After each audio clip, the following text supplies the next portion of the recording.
Assalamualaikum warahmatullahi wabarakatuh.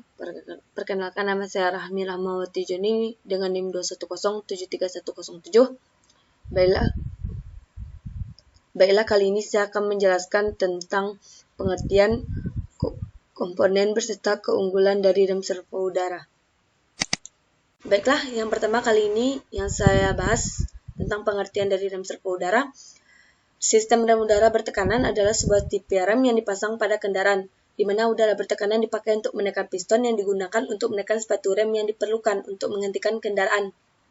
Yang kedua, rem udara memiliki berbagai komponen seperti kompresor, air tank, brake camber, brake valve, brake lining atau kampas rem, dan air hose. Yang pertama, saya akan menjelaskan fungsi dari kompresor. Kompresor berfungsi untuk mengumpulkan udara yang nantinya disimpan di air tank. Selain itu, kompresor juga membuat tekanan udara di air tank jadi lebih tinggi. Jika tekanannya sudah tinggi, ada tekanan regulator yang menghentikan sementara kompresor. Udara bertekanan yang ada di air tank tidak hanya untuk pengereman, bisa juga untuk klason. Jika tekanannya berkurang, kompresor akan kembali aktif untuk mengisi tangki. Yang kedua, ada komponen brake camber berfungsi untuk mengubah tekanan angin menjadi gerakan mekanis. Di dalam brake camber terdiri dari membran, pegas, diafragma, tuas, dan slack adjuster.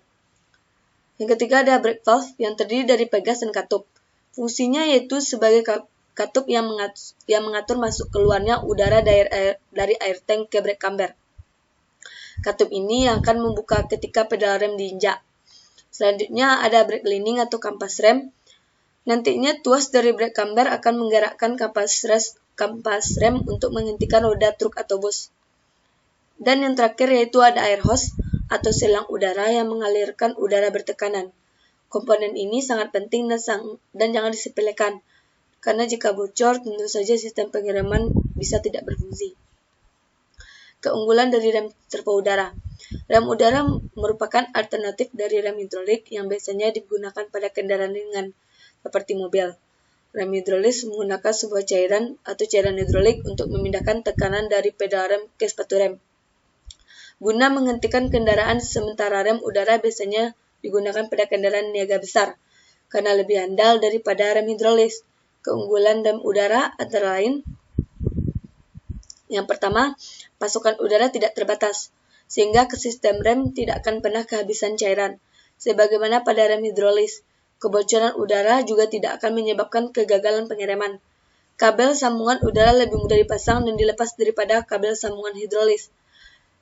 Udara tidak hanya berfungsi sebagai pemindah tenaga, namun juga menyimpan energi potensial karena bertekanan, sehingga tenaganya dapat diatur, tidak seperti cairan hidrolis.